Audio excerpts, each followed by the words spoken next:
Welcome to the deep dive. Today we are exploring this deeply reflective two-chapter manuscript excerpt. Yeah, it's titled There Is Always a Day Before. Right. And our mission for this deep dive is to really unpack the quiet emotional architecture of how we actually experience time. Specifically, we're looking at why we just sort of miss important moments while we're actively living them. Exactly. Yep. And, why grief tends to attach itself to these completely ordinary objects. And also why our nervous systems stay stubbornly on guard long after a storm has passed. It's a heavy topic, but man, it is so relatable. Oh, totally. So I want to ask you, the listener, a question right out of the gate. Have you ever caught yourself running mental simulations at like 2 in the morning? Oh, I mean, who hasn't been there? Right. You know that feeling. You're staring at the dark ceiling, replaying some conversation from 3 years ago, or trying to anticipate every possible thing that could go wrong tomorrow. Just trying to somehow get ahead of life before it actually arrives. Yeah. It's the classic amateur fortune teller routine that so many of us fall into. We try to rehearse our way into safety. Like it's a shield or something. Exactly. The underlying belief is that if we just worry enough, if we can map out every potential disaster, it will somehow serve as a force field. It's this deeply human assumption that anxiety is a form of armor. And it really gets to the core premise of the material we're digging into today, which is this idea that we live in a constant state of living slightly ahead of ourselves. Always waiting for the real thing to begin. Yes. We convince ourselves that life will, really start after the next hurdle. You hear it all the time, like after the kids are older. Or after work calms down. Or after I get this promotion. But life doesn't respect those conditions. It just keeps happening regardless of our schedules. Right. While we're mentally living in the future, just waiting for the real show to begin, the actual moments we will someday long for are slipping by right now. So to ground this concept, the text introduces us to Daniel. Yeah, Daniel's story really hit hard. It really did. His story centers around a Tuesday, an incredibly mundane, perfectly normal Tuesday. At 11:14 a.m., he gets a text message from his wife. Just a standard errand text. Right. It literally just says, "Do we need anything from the store?" He sent a quick reply, and by that afternoon, she was gone. A completely sudden, unexpected loss. And suddenly that completely mundane text message at 11:14 a.m. becomes the heavy, immovable anchor of his grief. It's just wild to think about. Because we usually assume that grief lives in the afternoon, right? Like right in the dramatic moment that the tragedy actually strikes. Yeah, the cinematic moment. Exactly. But the reality of loss is that grief often lives in the morning. It lives in the keys left on the counter, the half-finished cup of coffee by the sink. It's the completely forgettable sentence that nobody even remembers saying. Okay, let's unpack this. Yeah. Because there's this concept of the illusion of foreshadowing that the source material touches on, and I find it totally fascinating. Oh, the questions people asked him. Yes. After Daniel's wife passed, well-meaning friends and family kept asking him, did she seem different that morning? Did you have a feeling when she walked out the door? They desperately wanted him to provide this profound final sentence. They really did. They want a cinematic ending. They don't want to hear that the last interaction was just him muttering while scrolling through his phone as she talked about errands. Right, but why do we demand that cinematic ending? I mean, is it just because we consume so much media that we expect our lives to be written by a screenwriter? That's a really good point. It's part of it, for sure, but it's fundamentally about our psychological need for control. We want the universe to leave fingerprints. So we can spot them next time. Exactly. If there's going to be a disaster, we want a soundtrack that swells with ominous music, warning us to pay attention, to hold our loved ones a little tighter. Because if the universe gives us warning signs, it means the universe is orderly. Yes. It means we can protect ourselves. If life doesn't hand out spoilers, if it just unfolds completely randomly, well, that means we're vulnerable. Which brings up an analogy from the text that I absolutely love. It says, we are all terrible detectives wandering around the crime scene of our own lives with a flashlight. Looking for clues that aren't there. Exactly. We are looking for reasons and fingerprints under the floorboards to explain why things happen. But the much harder answer to swallow is that sometimes life is just beautifully, rudely random. So true. I mean, for Daniel, his marriage wasn't a series of dramatic, sweeping declarations of love. No, it was a 20-year war over the thermostat. Because she ran cold and he ran hot, constantly nudging the dial 2 degrees back and forth. And that randomness is exactly why we struggle to process sudden change. Human beings are biologically wired to treat permanence as the default setting. What do you mean by default setting? Well, the brain is essentially a prediction machine. It uses past experiences to guess what will happen next just to save energy. Ah, okay. So it's an efficiency thing. Right.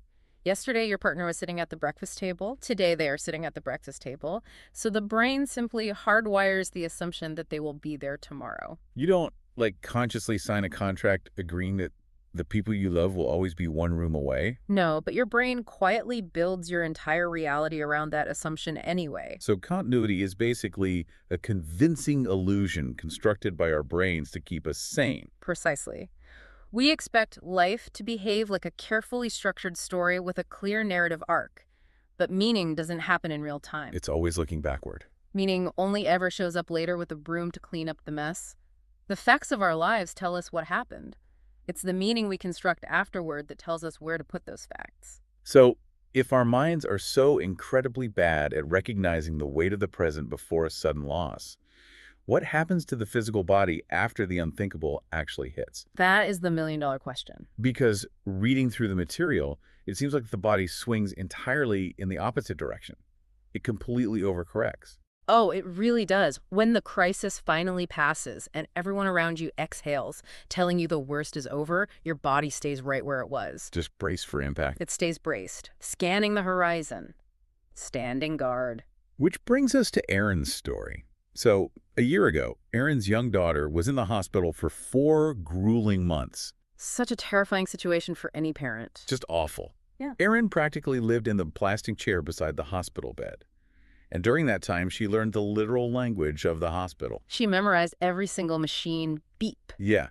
She knew which tone meant a slight drop in oxygen, which one meant the IV was empty, and which one meant she needed to scream for a nurse. She essentially adapted to a high-threat environment. Her nervous system calibrated itself to a reality where danger was omnipresent. But here is the catch. Now, her daughter is completely healthy. They're back home. The doctors have given her a clean bill of health. Right. The sympathy cards have stopped arriving in the mail. But Erin is still waking up at 4 a.m. every single night, her heart racing like she's been sprinting on a treadmill. She just can't turn it off. Her conscious mind knows the danger has passed, but her physical body hasn't gotten the memo. It's like her body is stuck in that hospital room. Exactly. The physical reality of hypervigilance is that the nervous system absolutely refuses to leave the trauma behind. I really want to pause on this because intellectually it seems so frustrating. Like, why can't Erin just look at the medical charts, look at her healthy daughter sleeping down the hall, and tell her brain to relax? It's wild that we can't just think our way out of it. Right. Why does worry feel so inescapable? Honestly, reading her perspective, it almost seems like worry feels like work to her. Like it's actually productive. What's fascinating here is the biological mechanism behind that exact disconnect. Understanding and feeling live in completely different neighborhoods of the brain. Oh, okay, so they aren't even communicating. Not really. When you tell yourself, my daughter is safe, that is your prefrontal cortex talking. That's the logical, rational, modern part of the brain. And fear isn't logical. Not at all. Trauma and fear are processed by the amygdala, which is essentially the body's ancient fire alarm system. And I'm guessing the fire alarm doesn't really care about logic. It definitely doesn't. When the amygdala senses a threat, it completely bypasses the prefrontal cortex. It doesn't ask for permission. It just hits the panic button. Right. It just floods the body with adrenaline and cortisol.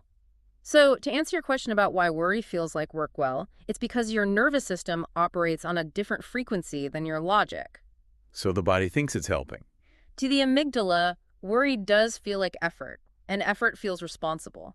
The body genuinely believes it is protecting you by staying awake at 4 a.m. Because it learned that being alert kept you alive. Yes. It has learned through brutal experience that staying alert feels safer than relaxing. It's like the body is saying, hey, I kept you alive through the worst 4 months of your life. You're welcome for the panic attack. I'm just doing my job here. Exactly.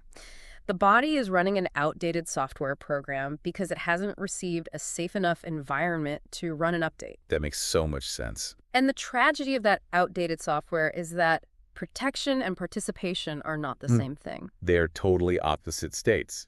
One state requires standing outside the moment, constantly scanning the perimeter for threats, and the other state requires actually stepping into the moment and experiencing it. Which leads to these incredibly relatable extremes of hypervigilance. The source material talks about how this manifests in everyday life. Oh, the calendar example.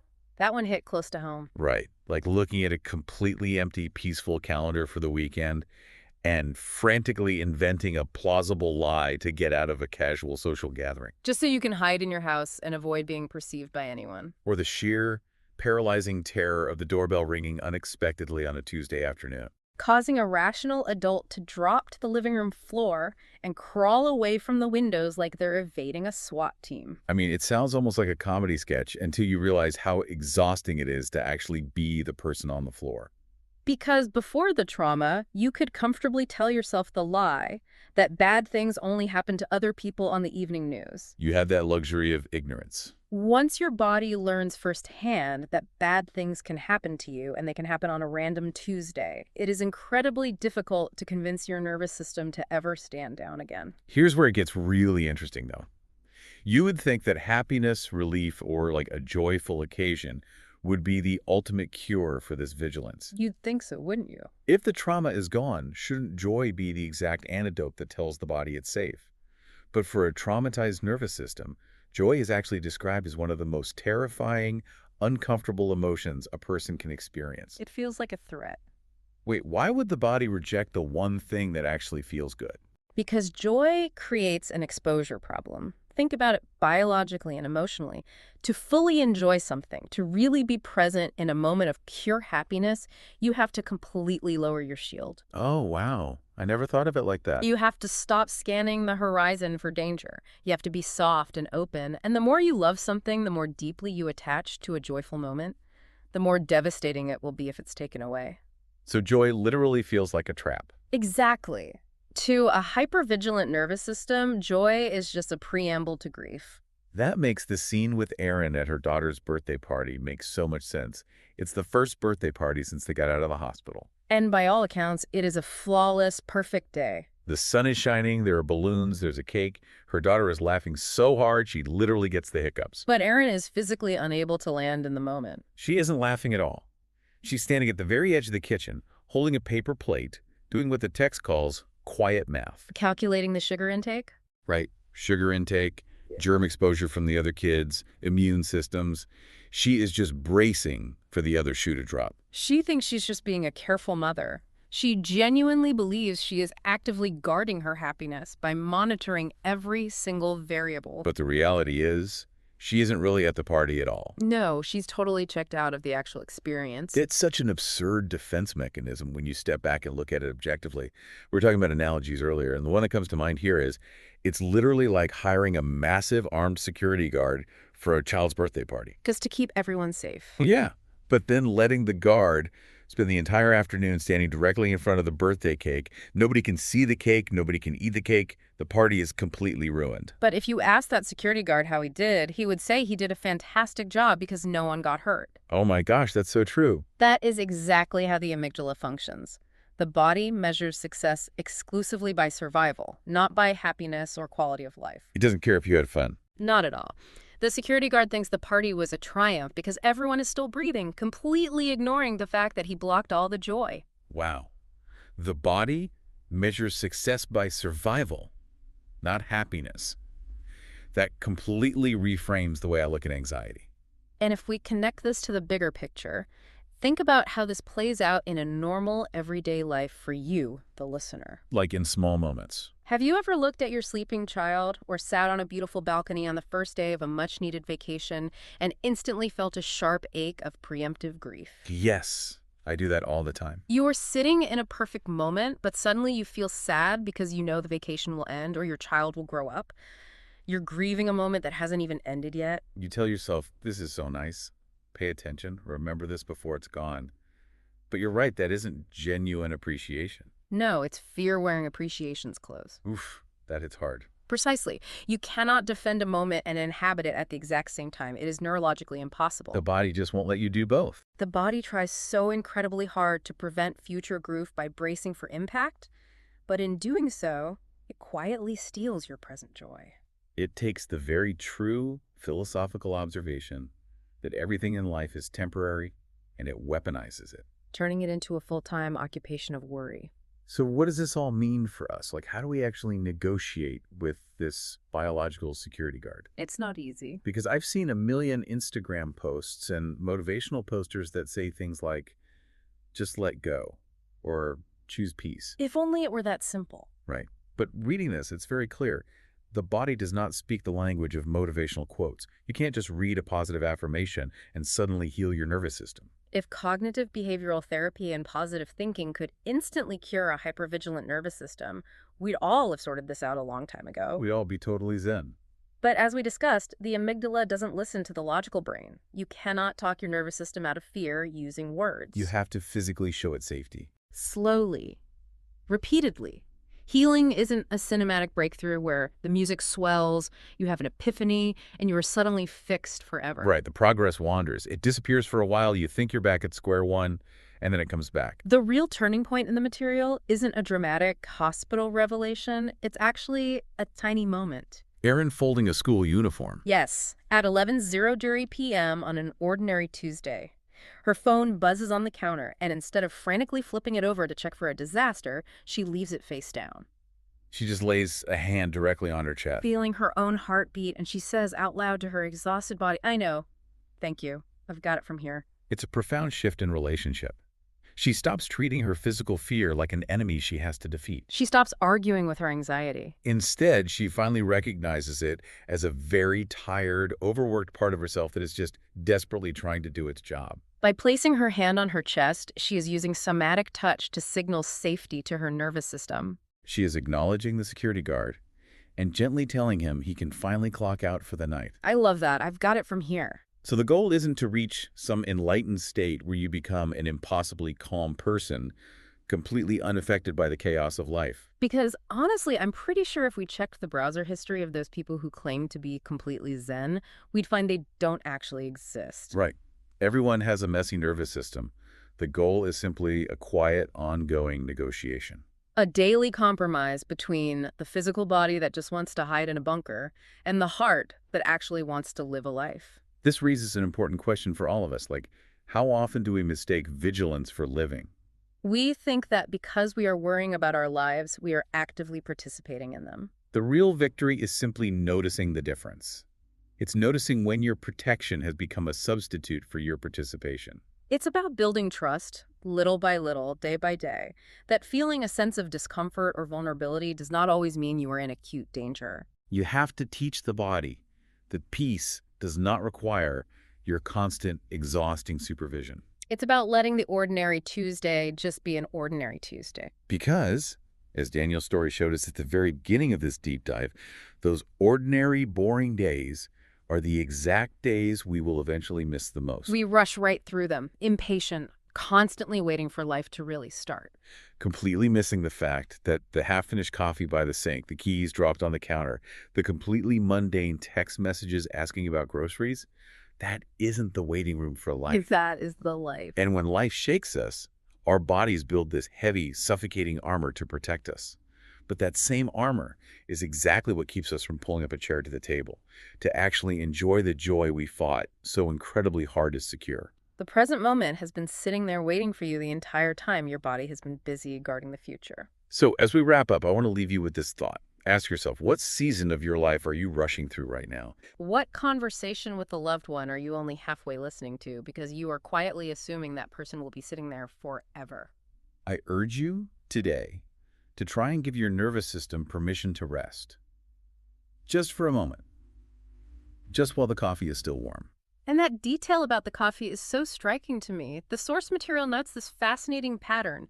Every meaningful story of change, whether it's a profound heartbreak, a sudden loss, or a massive life transition, seems to begin with someone abandoning a perfectly good, half-finished cup of coffee. It's the universal symbol of an interrupted life. But if we accept that the interruption is eventually coming for all of us, maybe the ultimate act of bravery isn't spending your life constantly bracing for the moment the coffee gets left behind. Maybe true bravery is simply having the courage to stay at the counter, lower your shield, and drink it while it's still warm.